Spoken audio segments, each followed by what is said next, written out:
नमस्कार। एक नई खबर के साथ 13 दिन के प्यार में ही संग जीने मरने की कसम खाई। 30 साल छोटी पत्नी ने अधेड़ पति का किया खौफनाक अंत। हम आपके लिए नई नई वीडियो लेके आते हैं। इस वीडियो को लाइक, शेयर और सब्सक्राइब करें। महज 13 दिनों की मुलाकात, उम्र में 30 साल का अंतर और फिर गिनती के दोस्तों रिश्तेदारों के बीच शादी। परिवार और दोस्तों को लगा कि ये फैसला लेने में जल्दबाजी कर रहे हैं, लेकिन वो दोनों प्यार में थे। एक ऐसे प्यार में जहां उम्र का अंतर या छोटी सी जान पहचान कोई मायने नहीं रखती थी। लेकिन फिर वो खौफनाक दिन आया जब पत्नी ने अपने ही पति को गोली मार दी। किसी ने नहीं सोचा था कि इस प्रेम कहानी का ऐसा भयानक अंजाम होगा। ये कहानी है एशले बायर्स और डगलस बेनेफील्ड की। बात अगस्त 2016 की है, जब 24 साल की एशले डोनाल्ड ट्रंप के चुनावी कैंपेन में काम कर रही थी। इससे पहले एशले एक बैले डांसर और स्विमवियर मॉडल रह चुकी थी। यहां उनकी मुलाकात डगलस से हुई। 55 साल के डगलस एक रिटायर्ड नौसेना अधिकारी थे और उस समय सिक्योरिटी एडवाइजर के तौर पर काम कर रहे थे। डगलस की पहली पत्नी रेनी की 9 महीने पहले दिल की बीमारी की वजह से मौत हो गई थी, जिसके बाद वह अपनी 15 साल की बेटी ईवा की परवरिश अकेले कर रहे थे। एशले और डगलस की पहली मुलाकात फ्लोरिडा में एक डिनर प्रोग्राम के दौरान हुई। दोनों ने एक दूसरे को पसंद किया और 13 दिन बाद एक छोटे से समारोह में शादी कर ली। हालांकि ये शादी शुरुआत से ही मुश्किलों से भरी हुई रही। ईवा को अपने से केवल 9 साल बड़ी नई सौतेली मां के साथ तालमेल बिठाने में दिक्कतें आ रही थीं। इस बात को लेकर कई बार उसकी अपने पिता से भी बहस हो जाती। धीरे धीरे वक्त आगे बढ़ता गया और पति पत्नी ने बच्चा पैदा करने के बारे में सोचना शुरू कर दिया। अचानक सब कुछ बदल गया। एशले का सपना एक बैले कंपनी बनाने का था और डगलस ने इस काम में उसकी मदद की। दोनों ने 2017 में चार्ल्सटन में अमेरिकन नेशनल बैले की शुरुआत की, लेकिन यह 1 साल के अंदर ही बंद हो गया। उसी साल एशले गर्भवती हुई और उसने डगलस को बताया कि उसे बहुत उबकाई आ रही है, इसलिए वह अपनी मां के पास रहने के लिए चली गई। 1 महीने बाद जब डगलस घर पर नहीं थे तो एशले अपनी मां के साथ वहां आई और अपना सारा सामान पैक कर लिया। उसने डगलस के लिए एक नोट छोड़ा जिसमें लिखा था कि उसका बर्ताव उसे डरा रहा है और अब वह उससे दोबारा संपर्क न करे।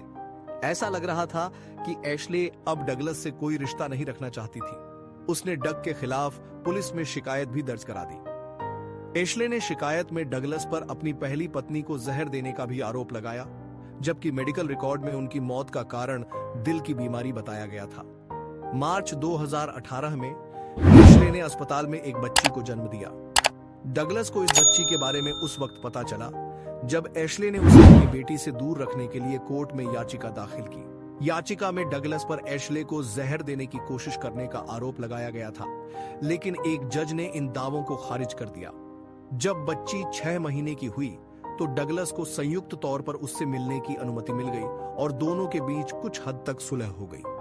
हालांकि कुछ वक्त बाद ही एशले ने डगलस पर फिर से दुर्व्यवहार के आरोप लगा दिए, लेकिन जांच में वह बेकसूर पाए गए।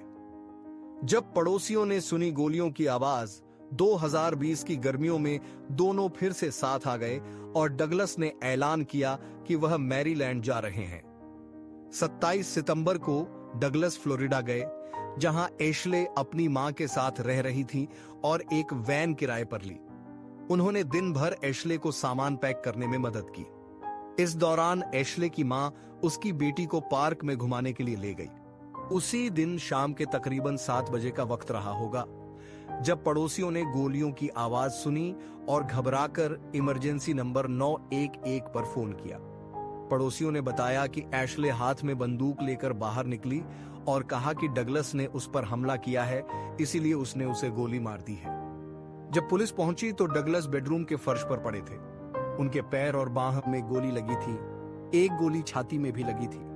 उन्हें तुरंत अस्पताल ले जाया गया, लेकिन 1 घंटे बाद ही उनकी मौत हो गई। एशले ने पुलिस को बताया कि डगलस ने उस पर हमला किया था, लेकिन सबूत उसकी कहानी को झूठा साबित कर रहे थे। उसे कोई चोट नहीं आई थी और डगलस के घावों से हमले की कहानी झूठी लग रही थी। डगलस के पास कोई हथियार नहीं था, जबकि एशले के घर में 2 और भरी हुई बंदूकें थीं। एक छोटे बच्चे वाले घर में एशले के पास इतनी बंदूकें क्यों थीं? एशले को गिरफ्तार कर लिया गया और उस पर हत्या का आरोप लगाया गया।